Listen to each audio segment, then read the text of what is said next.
Today's episode is brought to you by Bush's Fresh Food Market. Calling all foodies, Bush's is hiring. Are you passionate about food, looking for growth, development, and excellent wages? Come grow with Bush's and apply online at bushes.com/join our team. That's Bush's, BUSCHS.com/join our team. From the Detroit Free Press, I'm Emma Stein with today's Free Press Voice Briefing. It's Friday, April 8th, 2022. The U.S. Supreme Court is poised to overrule or weaken Roe v. Wade in the coming months.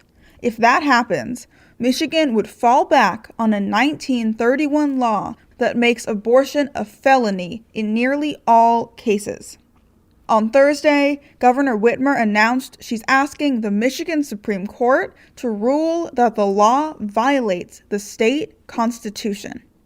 She told the Free Press, quote, "A woman must be able to make her own healthcare decisions with the advice of a healthcare professional that she trusts. A politician shouldn't be making these decisions for her. And, frankly, if we fail to act and abortion becomes illegal in our state for virtually any reason, including cases of rape and incest, we will have one of the most extreme laws in the country." End quote. So far, her lawsuit has garnered both fierce criticism and ardent praise. For a full discussion on Whitmer's lawsuit, check out the Free Press's weekly news podcast, On the Line. I'm Clara Hendrickson for the Detroit Free Press.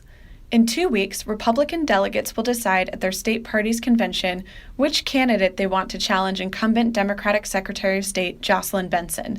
They face 3 choices: Chesterfield Township Clerk Cindy Berry, State Representative Beau Lefebvre of Iron Mountain, and political newcomer Christina Caramo, who gained notoriety in 2020 when right-wing media embraced her as an election fraud whistleblower for her unfounded allegations of misconduct.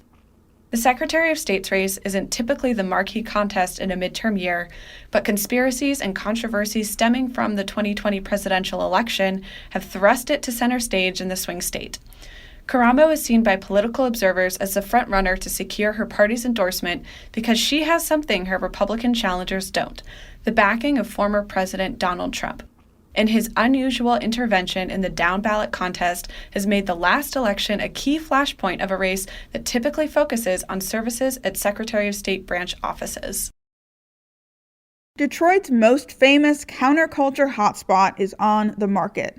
The former Grande Ballroom has been listed for sale at a whopping $5 million. The property hasn't been used since the 1980s and is owned by a nearby church, which purchased it in 2006 for just $60,000. In the 60s and early 70s, the venue held the title of Detroit's leading rock hall.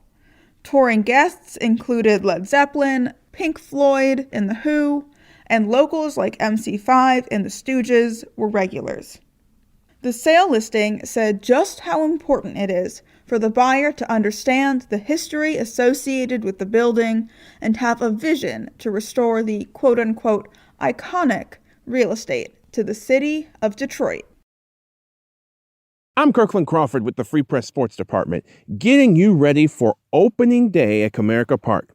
The unofficial Michigan holiday is back, and though we dodged a bullet with the lockout, today will be the first home opener for the Tigers with a full capacity crowd since 2019. And since then, there's new hope that these Tigers could be frisky all season long. A few even have them pegged as playoff contenders in now the second season under manager A.J. Hinch. If you're watching today's game, a 1:10 first pitch, by the way, there may be a few guys in the Old English D you don't recognize. The new shortstop is Javier Baez, who brings some flash and a championship pedigree. The new left fielder is Austin Meadows, whom the team traded for on Monday. Behind the plate is two-time Gold Glover Tucker Barnhart. The guy throwing the first pitch is lefty Eduardo Rodriguez. Oh, and that first baseman? Say hello to Spencer Torkelson, the #1 overall draft pick just 2 years ago. For more stories from the Detroit Free Press, be sure to check out freep.com. That's freep.com.